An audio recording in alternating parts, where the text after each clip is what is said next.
Mga lamian nga seafoods sama sa sinugbang isda, kinilaw, kasag, sinugbang nukos, wasay-wasay, binga, scallops, tinuang isda, mga kakanin, mga lagutmon, o ubang lamian nga mga pagkaon, o of course, ang lechon baboy.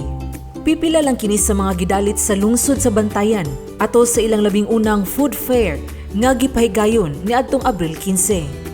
Atol usab kini sa kasaulugan sa Filipino Food Month karong Abril. Matod ni Bantayan Mayor Arthur Despy, mao kini ang ikatampo sa ilang lungsod sa turismo dinhi sa lalawigan sa Sugbo. Ilabi na kay wala man sila mga sikat nga beach resorts nga ilang ikapasigarbo. Adto na lang nila bawion sa shopping ug pagkaon.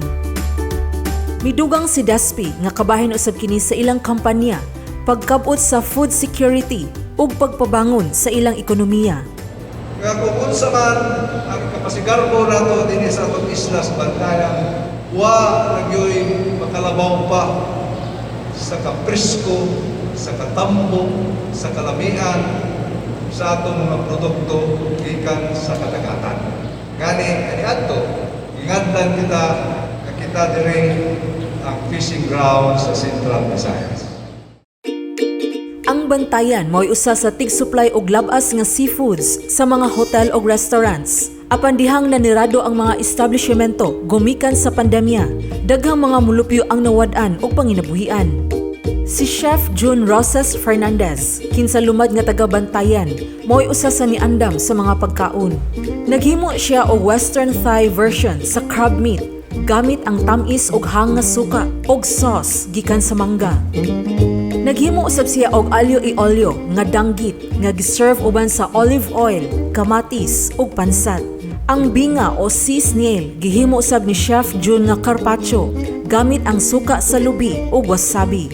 Tungod kay daghan man og pasayan, naghimo usab sila og nachos ug salsa. Ang food fair dito gihimo sa bakante nga luna luyo sa ilang merkado publiko. Tinguha sa lungsod nga himuon kining dapita nga food strip aron mahimo nga tourist destination. Ang paglusad sa food fair gitambungan ni Gobernador Gwen Garcia, Department of Agriculture o DA7 Director Salvador Diputado, Kongresista Janice Salimbangon, Bukal Carrie Ann Shimura ug pipila ka mga mayor. Gitilawan gayud ni Gobernador Garcia ang tanan nga lamiang pagkaon, apil na ang pinaka-exotic nga seafood nga bat o sea cucumber. Kay baw ba mo nga mahal ang kilo ani nga bat? Giingong tag 5,000 pesos ang matag kilo ni ini. Samtang gitugyan sa DA7 ang 35.7 milyones pesos nga balor sa agri-fishery projects o programs ngadto sa lungsod sa Bantayan niadtong Abril 15. Naglakip kini sa 30 milyones pesos nga multi-species hatchery gikan sa Bureau of Fisheries and Aquatic Resources. 501,000 pesos nga balor sa 11 ka units sa fiberglass plastic boats. Dulan 3 milyones pesos nga balor sa crop insurance sa mais gikan sa Philippine Crop Insurance Corporation alang sa mga mag-uuma. Usa ka milyon ka pesos nga kantidad sa 200 ka mga sako sa hybrid yellow corn seeds ug 360,000 pesos nga balor sa mga abono ug uban pa. Sa iyang pakigpulong, matod ni Diputado, ilang nakita ang kaabtik sa pamunuan sa lalawigan sa Sugbo nga pinanguluhan ni Gobernador Garcia. Gidugang niya nakita usab ni Agriculture Secretary William Dar ang mga programa ni Garcia bahin sa food production, sama na ang Sugbusog, Sugbo Negosyo o Enhanced Countryside Development Program.